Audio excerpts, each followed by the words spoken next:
Movie में पिता के प्रति बेटे के लगन और जुझारूपन को दिखाया गया है कि किस तरह अपने पिता की रक्षा और सुरक्षा के लिए रणबीर कपूर, जो कि इस फिल्म के लीडिंग हीरो है, उन्होंने पितृभक्ति के चलते सबसे बैर मोल ले लिया।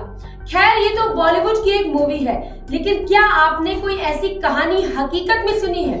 अगर नहीं सुनी है तो आइए मैं आपको सुनाती हूँ एक ऐसी कहानी जहां बेटे ने अपने पिता के हत्या के आरोपियों को सजा दिलाने के लिए अपनी नौकरी छोड़ दी और कानूनी पढ़ाई करके इस मुकाम तक पहुंचा और अपने पिता के हत्यारों को उम्र कैद की सजा दिलवाई।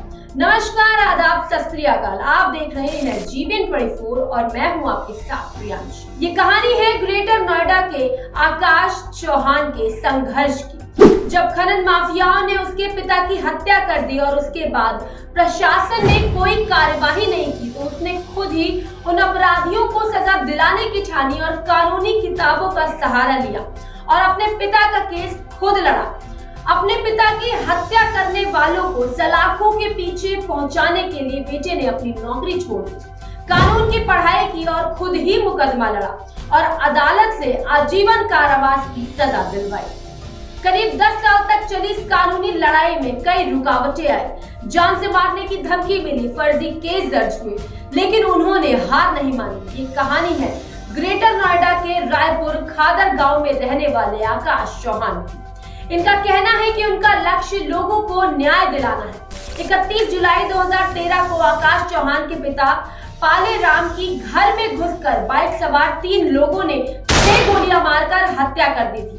परिजनों ने बताया कि गोली खनन माफिया राजपाल चौहान और उनके 3 बेटों ने चलाई थी।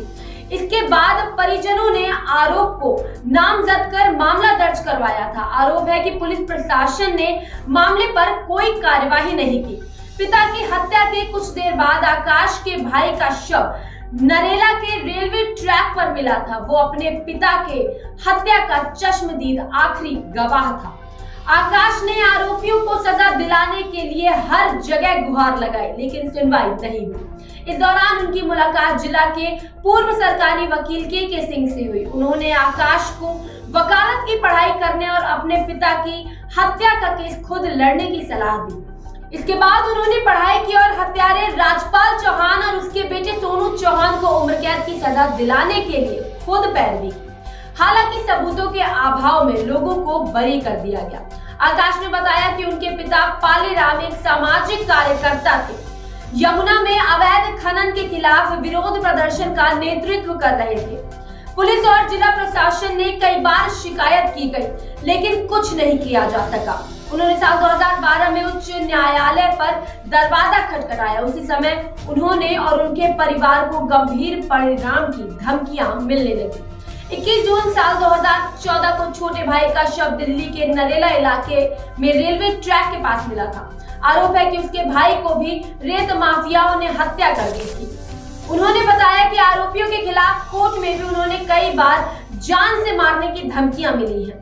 उनके खिलाफ बागपत में फर्जी मुकदमे भी दर्ज कराए गए थे, लेकिन इसके बावजूद भी वो नहीं डरे और आरोपियों के खिलाफ कोर्ट में लड़ते रहे। अंत में सफलता उनके हाथ लगी और उन्होंने सभी आरोपियों को सजा दिलाई।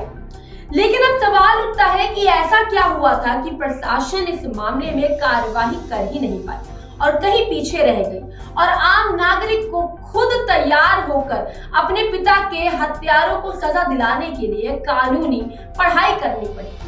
क्या माफियों का दबदबा था या फिर वजह कोई और ही थी?